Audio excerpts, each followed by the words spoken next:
Hello and welcome to the last video about this particular car. This Land Rover Freelander called Boo. It is a TD4, it's got a relatively new MOT on it and it's a tidy car. But I don't want to keep it. I've had it up for sale and I've had not really any particular interest, not real interest anyway. But this is the last video, which means it is going somewhere. It is. It's going for a swap.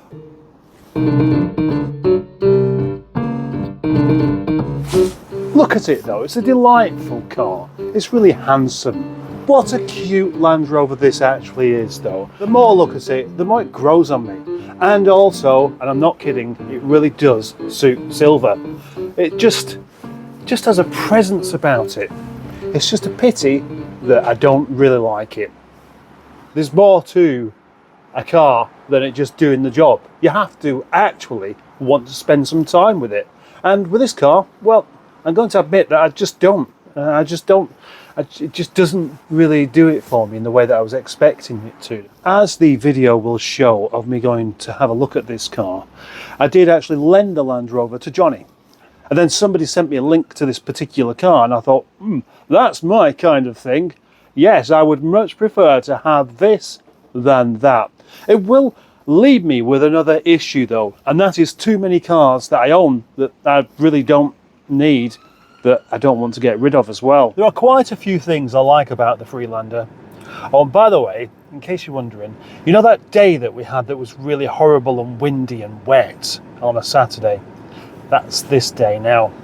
One thing I would find rather tempting about this car, as if it was a keeper proposal, I like the visibility. And I love the shape of the bonnet. The bonnet's just kind of cute. It does look like a doggy's head, you know, from behind. Labrador head, the old camera case shaped head that they have.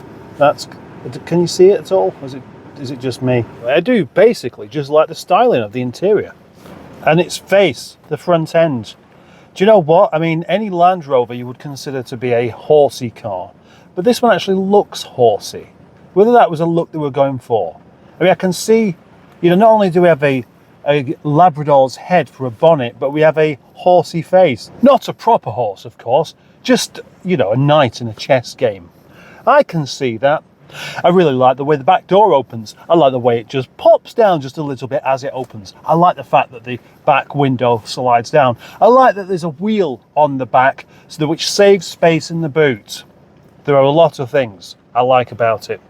And today I'm going to use it because the old 75 is just playing up ever so slightly and I don't want to use it.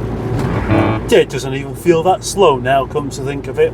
A sign that a deal is actually going to go ahead could be, if you believe in this kind of thing, that you suddenly become rather attached to the thing you're about to relieve yourself of. And I'm feeling it. For the first time ever, I'm genuinely liking this car. I started off thinking I would like this car, I would like it, and then just found myself just not kind of bonding with it. But at the moment, maybe it's the tweed jacket, I'm not sure, but I'm just liking it. I can't put my finger on what it is I like. That's the secret thing. And to the extent where if I take this car along tomorrow to go and meet this other one that you're probably going to agree is more suited to me, and this chap says, no, I don't think I want to bother, and I say the same thing, I'm not going to be too bothered either.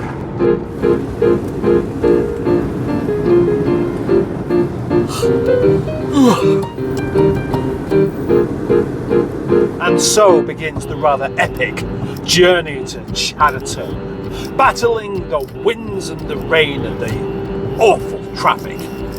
Although on this occasion, seem to have got there quite quickly. I continue to battle the elements on this car collection sojourn. Time, my enemy, but also my friend, because actually, it's not too bad. The roads are clear. And in this part of the video, we witness the drive home in the new car. And down. The radio works. The joy of Radio 4 and an old Peugeot diesel is just what I need. This car is 30 years old next month, and the road tax is quite heavy. Let's see how it picks up on the motorway, shall we? 50, 60, nearly 70. Well, it's quite a slow thing, I'll say that, but that's what they were. This was when turbo diesels were quite a new thing. So it's got a turbo in it, just doesn't do lots. 87 brake horsepower, I think it has. Is it 87 or 86? One thing that I wasn't expecting from this car is for it to be fast. No. But what I am expecting is for it just to be rather durable. A happy to go to work kind of car. I'm having to be a bit careful on how I drive because there is a lot of stuff in the back. It's come with an whole load of spares. It's not entirely full, but there's a good few boxes worth of things in there, and some glass and the wing, some wheel trims, etc. So the Freelander TD4 that has just gone was originally Boaty's car, and he named it. Normally he gives really weird and elaborate names for things, like Stigbert von Thundercock, etc. But this he just called Boo, which is unusual. Because I was doing a swap, I thought, well, I name every car, so I'm going to give this car a really curious and elaborate name. And I've decided that it is the cook, the thief, his wife, and her lover. But then the chap who I've just got it on told me it's called Bill, so I'll just stick with that. And I can report so far that it does drive well. There's no knocks or clonks except from all the stuff that's inside rattling about. Would you like to now see what I have swapped my Land Rover Freelander for? It's that.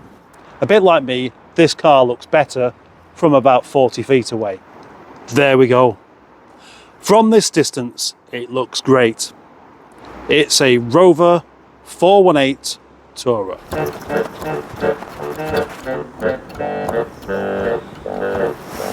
The car's condition is a great reflection on how I like a car to be. I mean, if I had a car from new, it wouldn't end up like that. But I feel very, very comfortable indeed driving a car with scratches and scuffs and lack appeal that's all down to somebody else's mistreatment or lack of care or unfortunate paint adhesion. And so, quickly, let's go through some of its imperfections. The front bumper is speckled with stone chips. The bonnet looks like it's been hand painted by somebody with a brush, as does the front wing, although it seems to be relatively free of rust. It's got the wrong wheels on, but I don't really care. This door looks alright. That door looks alright as well. Interesting. And then this arch has been repaired and filled, but I've had a good tap about and it is solid. Moving around the back, it's got a tow bar, it's got a tailgate, which is all in good order indeed, and the same issue can be found on the other quarter, where it's been repaired, but not professionally. A couple of minor dents down the doors there, and then the other wing has the same issue as the other side. It's just not particularly shiny. Heading on to the roof, where lack appeal aplenty has happened. Not just lack appeal, but lack appeal. And also somebody's attempted to spray it and it's not worked. Not worked. Who cares? Slightly rough bit on the corner there as well. Open up the bonnet, we see the turbo intercooled 1.8 litre Peugeot engine. Wait, what did I put my finger in that for? Why did I actually do it? Anyway, this is the Peugeot XUD engine, the predecessor to the HDI. So it's known as being a very reliable but primitive tractor-like engine. Again, I'm happy with that. I mean, I would have been much happier if it happened to have been an L series engine, but you can't have everything. This is a car with real wood, and it's got a bit of real leather, But the only thing is, it's only the front seats that are leather because the rear ones aren't. I am fairly sure that these front seats came out of a 400 HHR. So it's all fairly standard in here, really. 139,000, nearly 140,000 miles on the clock. That's nothing to be concerned with. Everything's together. I must test the windows and the seat belts. The headlining is a little bit on the saggy side, but well, aren't they all? Before I can properly put this car into some actual use, I'm going to have to clear it out because it did come with a whole load of parts. A boot full of parts.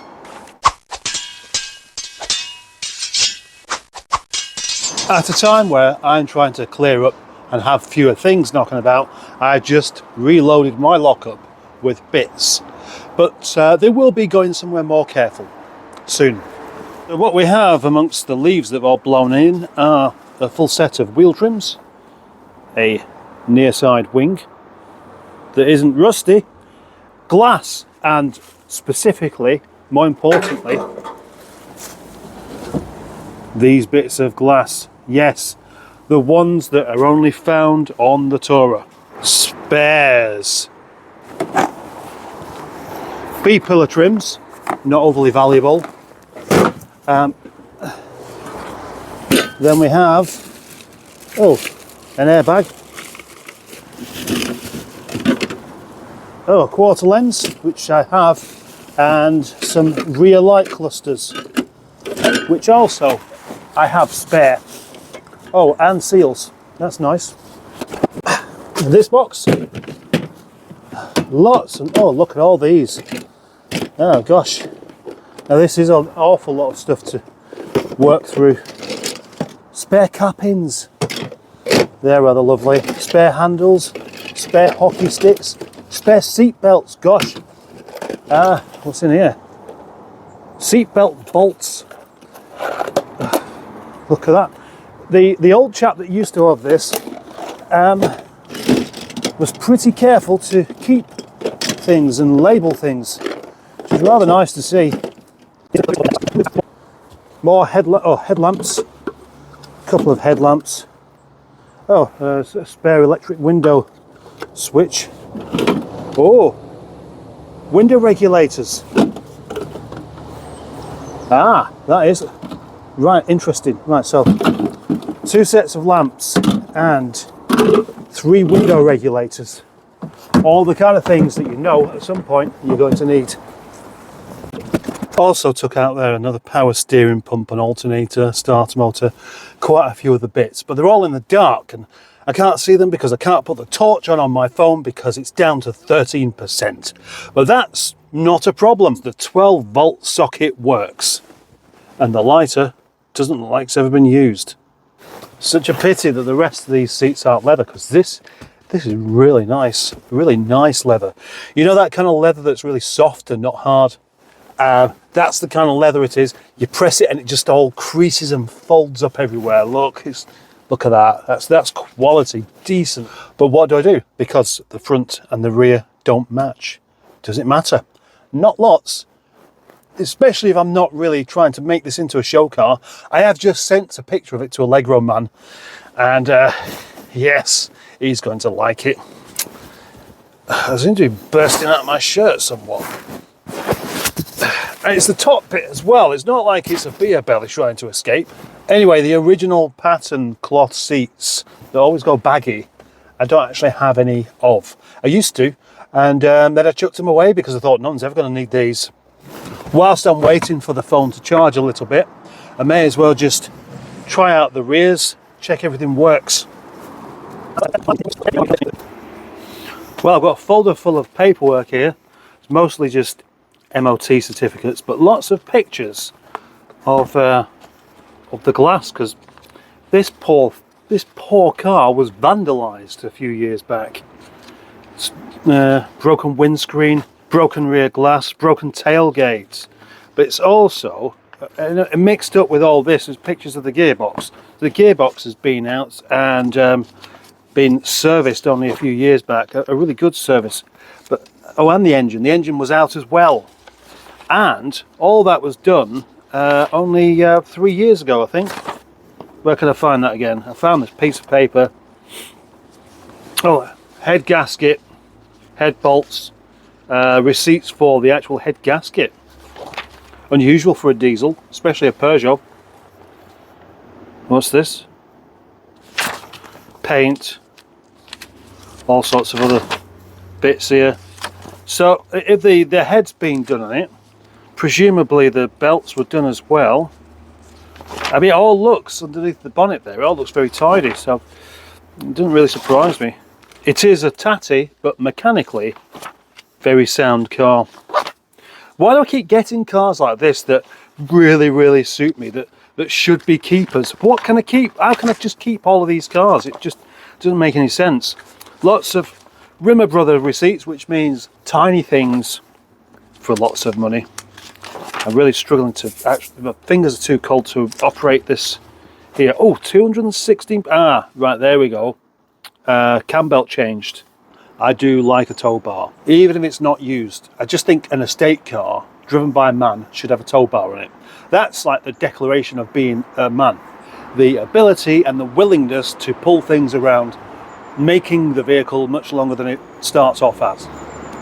Anyway, also, parcel shelf, present and working. Boot, needs a vacuum in, but it works. And these also work, which is a nice thing to see. Be expecting me to bungle my decal just here, wouldn't you? Yes, you would, but it's a bit too cold. I don't think it'll stick. Although I did do them on the 75. I did them on the 75 and it was about this cold and it was barely dry either. Yeah, so it probably would work.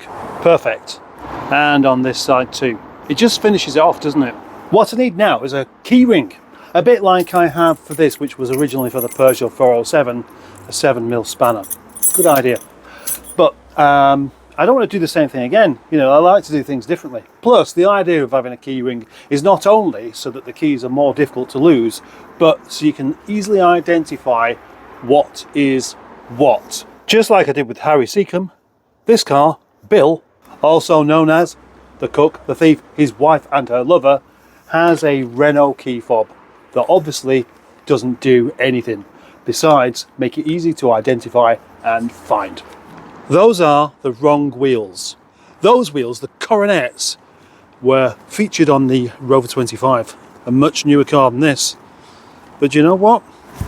I don't dislike them at all, and I don't dislike the car. I really like the car. This car really suits me. How many cars do I need though? How many? I mean, something's got to give. I can't just keep them all.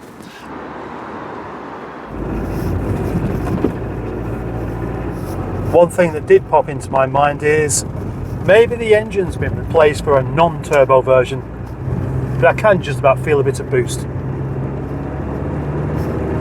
And hear something vaguely turbo-like. So what do I do with all these cars then? I don't use them all at the same time. I mean, Nigel, obviously, Nigel's not even a car. It's just a piece of me. It's like my foot. It's like more like my elbow, actually. The 75 is doing exactly the same job as this one is. But, you know, I've always had a soft spot for the R8, and the R8 Tourer is a car that I just want to have.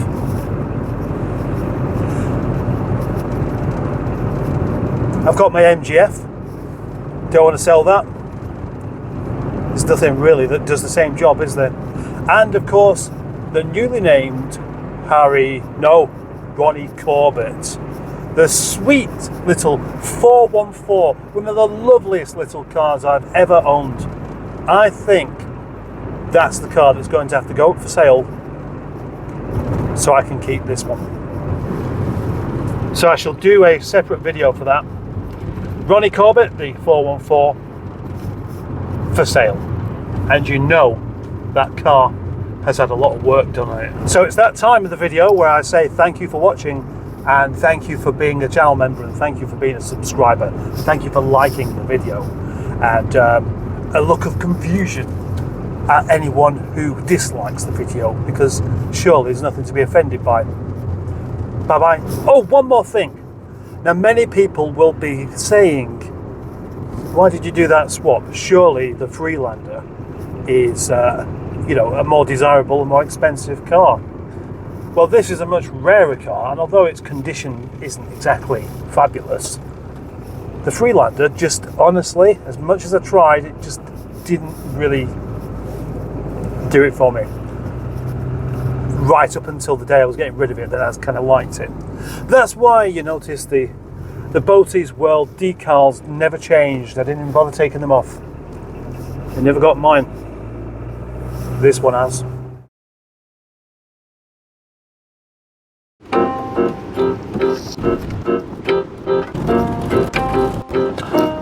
Like many of my videos, this one starts off with me driving in the rain, entering the motorway at less than 20 miles per hour. I'm off to go and see a car. This isn't the perfect condition for it at all, but I didn't know it was going to happen, and I'd already said I'm going to come along, so I'm going to go along. But it's okay because it's not very far away anyway, so it doesn't really matter. In fact, it's so close that it wouldn't matter if I got there and the car wasn't there and the seller wasn't there either. Surface, water slow. It's raining. There's going to be water on the surface, isn't there? Last night, I had a link sent to me from not one person, but 2 or 3, and then the same link again today of this particular car, which is kind of obviously my kind of thing. But I don't need to buy any more cars, but I do need to get rid of the Land Rover. And so I just messaged him and said, would you be interested in a swap for this? And he said, yeah. In fact, the only reason I've got this is because of watching one of your videos. I thought, well, that's a good start, isn't it? Why am I always doing this kind of thing? What's the joy? What's the fun? So I said I'd be over there for 3:30 for a couple of reasons. The first one is you don't look at a car in the dark. But as you can see, it's dark. The other is try not to do it in the rain. But as you can see, this should have been a lot more straightforward. I'm not a fan of sitting in traffic, obviously, but this is really, really bad. 12 minutes to do less than a mile. I've seen the car and I like it. When I say I've seen it, I've actually sat in it, started the engine and spoke quite a bit with the chap who currently owns it. I can't really do much more than that because it's too dark and it's too wet. It's just the worst possible situation for viewing a car going. But you get a feel of how things are going to work just by talking to people, and I'm satisfied.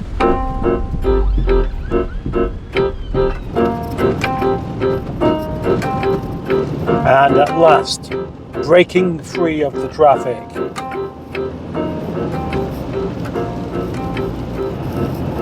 So far then, it's only taken me 2 hours just to get to Oldham and not even back. The joys of Britain in the rain. Well, that didn't last long, did it? I bet that car's been crashed there. Yes, it has. Lots of rain, lots of standing water, and no difference in the way people drive in it. So suddenly they find themselves being cascaded across the carriageway and into the crash barrier, and they don't see it coming at all. We have it.